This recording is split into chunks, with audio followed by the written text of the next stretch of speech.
Bon, comme vous kiffez bien les vidéos quand je suis sur mon lit, vu qu'elles font 300 vues, et ben on va continuer, hein.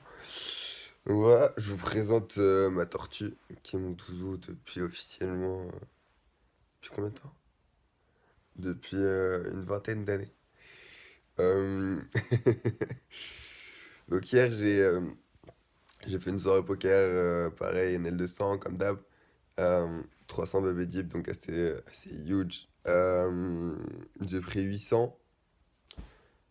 J'ai pris une grosse livraison, surtout à 600. Enfin, un pot à 1200 balles. Je vous explique.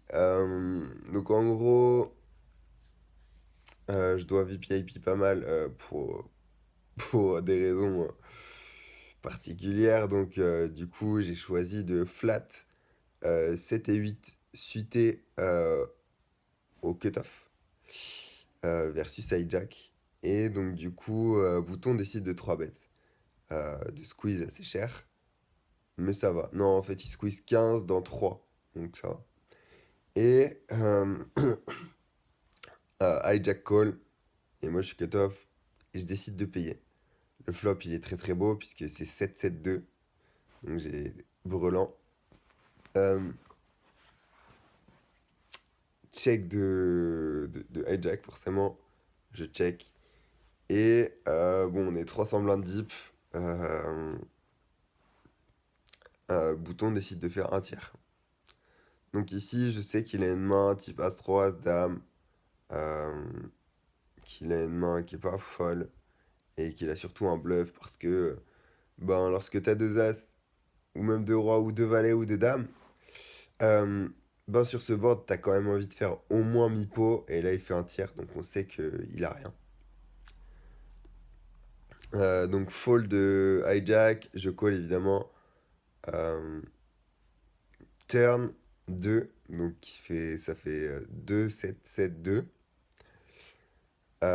Et là, on a overbet de notre adversaire, léger overbet 105%, genre un truc comme ça.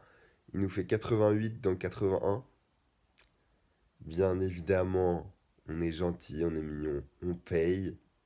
La river est un as. Et là, il se dit, ouah, Gucci, j'ai forcément as-roi, il va tout fold. Du coup, moi je check, il fait tapis pour 200 blindes restantes à peu près. Bon bah snap call, il n'y a pas trop d'autres solutions. Et le mec avait valet 10 suité. Super livraison. Un pot à 600 blindes en NL200, ça fait plaisir. Euh, Après, je me sentais un peu moins bien, donc je suis parti assez rapidement. Parce que c'est des tables qui sont quand même très high variance. Ça en fout partout. Et faut être prêt à gamble un peu, je sais pas comment vous expliquer, mais putain, je suis un peu obligé de jouer un peu risqué. Et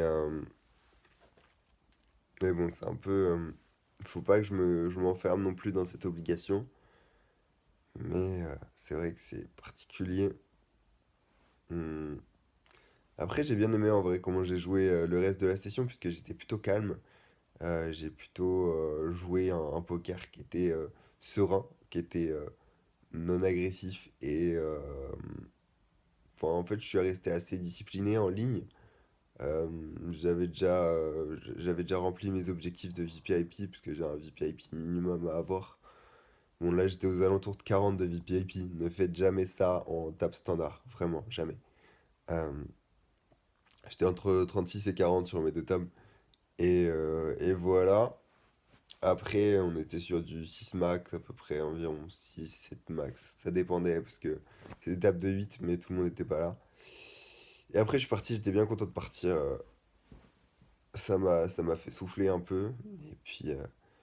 Et puis voilà, j'y retourne dès que les tables réouvrent, donc probablement ce soir, à voir.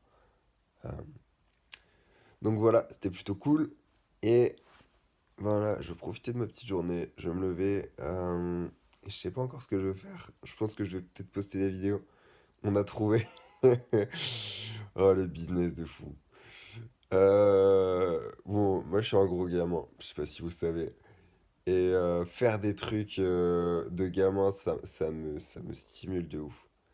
Et donc, on a trouvé une IA qui peut te dessiner des personnages, enfin qui peut te faire des personnages hyper réalistes euh, de meufs fraîches en fait. Tu peux avoir des meufs, tu peux faire tout type de personnages, mais tu peux surtout dessiner des meufs fraîches. Et, euh, et tu peux les dessiner toutes nues aussi. Enfin, tu peux les avoir toutes nues aussi, et genre, tu peux les avoir dans des positions. Bref, je vous explique le délire. L'idée, ce serait éventuellement de faire de l'argent sur mime avec ça. Mais on va réfléchir, on va prendre notre temps, on va maturer le projet. Mais juste me dire que dans ma vie, un jour, j'ai fait de l'argent avec mime, franchement, ça me ferait rire.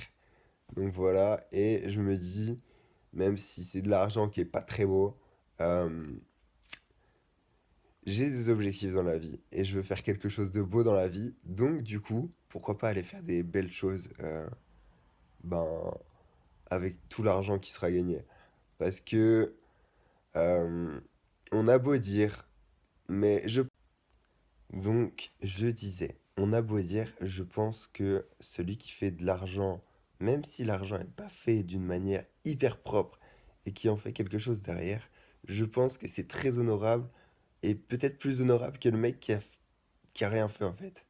Parce que lorsque tu as l'argent, tu peux changer le monde. Et j'aime bien la... Enfin, il y a pas mal qui en parlent, mais que ce soit Timothée Moirou, Timothée Moirou, Yomi Delzel, tout ça, ils en parlent. C'est genre... c'est égoïste de ne pas avoir d'argent, puisque finalement, tu peux rien faire avec ton argent et que faire des actions sans argent, c'est un peu hypocrite parce que tu pourrais te concentrer à gagner de l'argent et aider les autres. C'est une vision des choses, mais je la trouve intéressante parce que en vrai, la réalité, c'est que qui est-ce qui a le pouvoir de changer les choses? C'est celui qui a de l'argent, très très souvent. Enfin voilà, je vous dis à bientôt pour une prochaine vidéo. Allez, ciao ciao.